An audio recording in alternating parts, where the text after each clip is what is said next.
Hi, my name is Elise, and you're listening to Chatterbox Island English Podcast.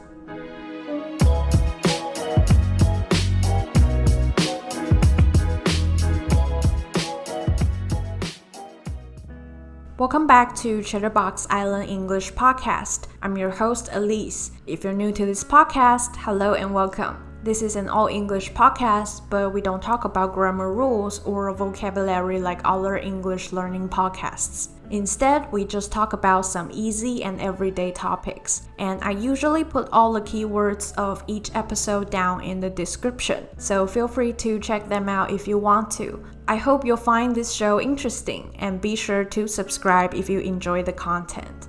So, in the last episode, we talked about bullet journaling, which is an organization tool for work and productivity, and how to start a bullet journal. If you haven't listened to that episode, you can go check it out after this one. And if you want to listen to any previous episodes of this podcast, you can click on any platform that you're listening to right now.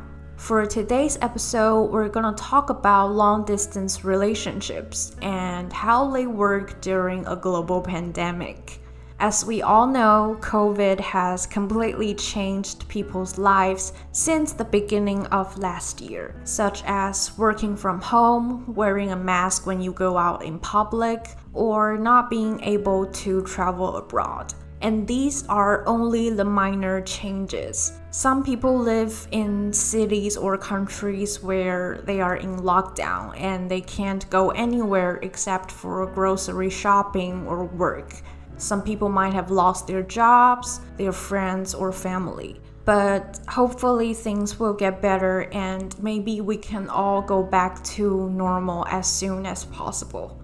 Today we're gonna talk about something a bit more lighthearted, and we'll have a special guest later in this episode. But first, I want to start with one question. Do you think long-distance relationships will work for you? Well, for me, the short answer is no. I used to think it would work, at least when I was in school and living in a simpler time. But now that I'm not in school anymore and I have other responsibilities and things to worry about, I don't think a long-distance relationship will work for me. I think it takes much more time and effort to maintain a long-distance relationship than one where you can see and meet each other on a more regular basis. And it just seems too unpredictable for a serious relationship, but too much effort for a casual relationship, at least in my opinion. But here's what's interesting. Researchers have actually shown that couples in long-distance relationships are more in love than those in the same place. So Jeff Hancock, a professor in the Department of Communication in Stanford University, said in an interview that long-distance relationships can actually have this very powerful emotional and intimacy dynamics that we sort of don't expect. He also pointed out that tons of collated relationship, meaning the couples live nearby or with each other, come to an end. So distance is not exactly a guarantee of success or failure. However, there are two paradoxical findings in the research on couples in long-distance relationships. So people living in different places than their partner tend to have more stable and committed relationships. And yet, when they do finally start living in the same place, they are more likely to break up than couples who have been co-located all along. So why exactly is that? Because we might imagine someone or some couples who have been in a long-distance relationship finally settle down in one place, they will be much happier, right? but the chances of them breaking up are much higher. So according to Lauren Stanford, an interpersonal communication professor in Bowling Green State University, the possible factor for this paradox is that long-distance partners are more likely to idealize each other. They receive less information about their significant other, and so their imagination fills in the rest, and often in a positive way. As a result, they tend to fight less because there is less to fight about when you are not really interacting or seeing your partner face to face or in real time. I think this really makes sense because when you think about it, it doesn't just happen to long-distance relationship couples, but also to couples who are maybe co-located but are not really living with each other. And when they finally decide to maybe move in together, they tend to fight more, and maybe eventually they will find out that they are not suitable for each other in terms of living together, and maybe they will just break up in the end. But regardless of the result of these studies, communication is always the key. Researchers suggest communicating over various platforms and ways. So while texting and FaceTiming are much more convenient, writing actual letters can also be a nice physical reminder of the relationship. Because when you receive a handwriting letter from your significant other, it somehow makes the relationship more real. Also, sharing small details and everyday experience with each other can help, such as streaming and watching a movie together or making time for routine check-ins and spontaneous conversations. So, I have never been in a long-distance relationship. I was kind of talking to someone that I know and I have met in real life who now lives very far away.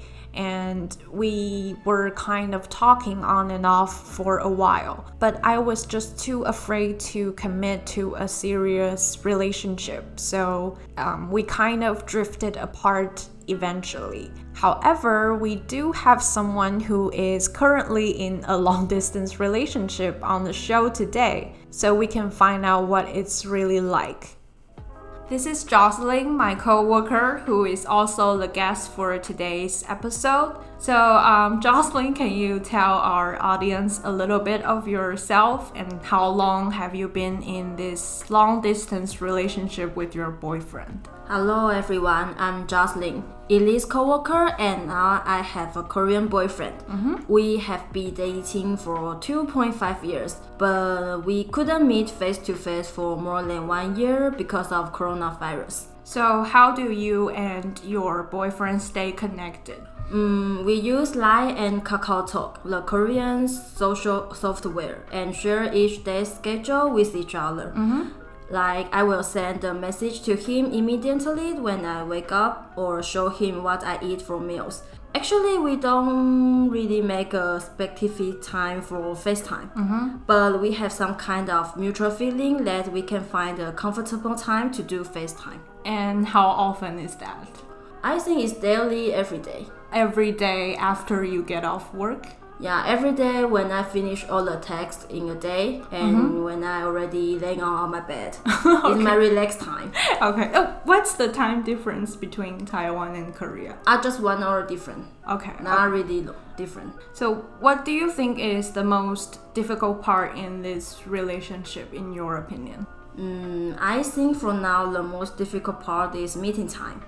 Actually, I had a study plan in Korea last year, but it had been postponed because of the pandemic. Okay. Nobody can be sure when is the suitable time to take a plane and travel abroad. But for a long term, I think the difficult part is language. Sometimes I cannot really understand his English because of his special tones. Is it because his English is not that good, or does he have a special Korean English? It's a special Korean tones, like he will use his tones to speak the English. English. It's not really like the original English. Oh, okay. What I learned.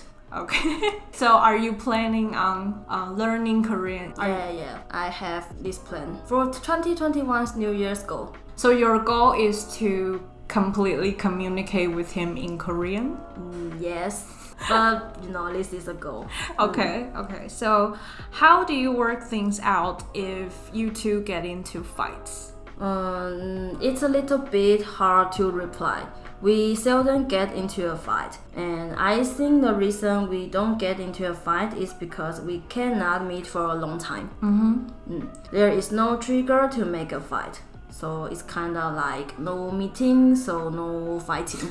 So do you think you will get into fights if you meet each other face to face? I think maybe it's a little bit living problem, like because Koreans super likes to eat spicy food. But I'm not really good at eating spicy. Oh, okay. So if he cooked all the meals is spicy, I will be a little bit angry. It really is an eating problem. Yeah, eating and living problem. Okay. How do you stay positive and optimistic in this relationship? Because you two can't really meet each other.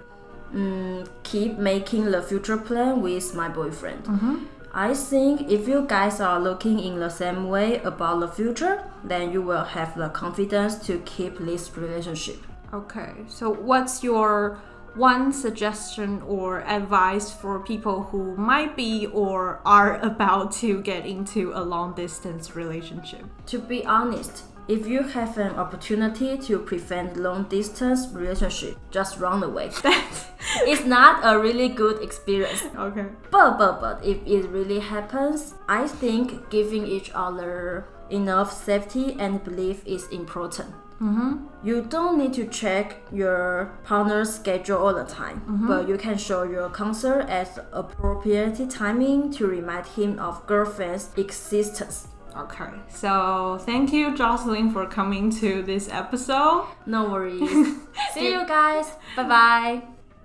So that was Jocelyn's experience of a long-distance relationship. I'm sure it differs from person to person. Just because one method or one way of interaction works for someone, it doesn't mean that it's the golden rule or the guarantee of success. You still have to find out what works best for you and your partner. I guess the common consensus is that long-distance relationships are difficult and they take a lot of effort to maintain. But it all comes down to having mutual secure and confidence in each other and knowing that this is only temporary. Having a plan or something to look forward to in the future is very important because it makes the relationship more real and more tangible. But what about you? Are you in a long-distance relationship, or do you think long-distance relationships just won't work for you and you will avoid it at all costs?